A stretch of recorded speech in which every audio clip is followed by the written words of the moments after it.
What if you could instantly highlight every single blank cell or every formula in your spreadsheet with just 2 clicks? No scrolling, no manual searching.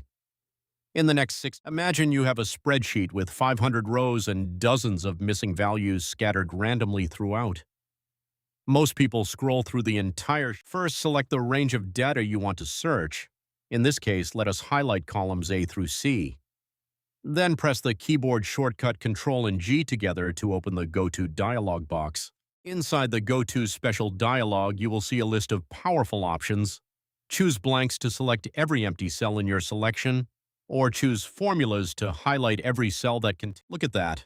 Every blank cell in the range is now highlighted and selected all at once.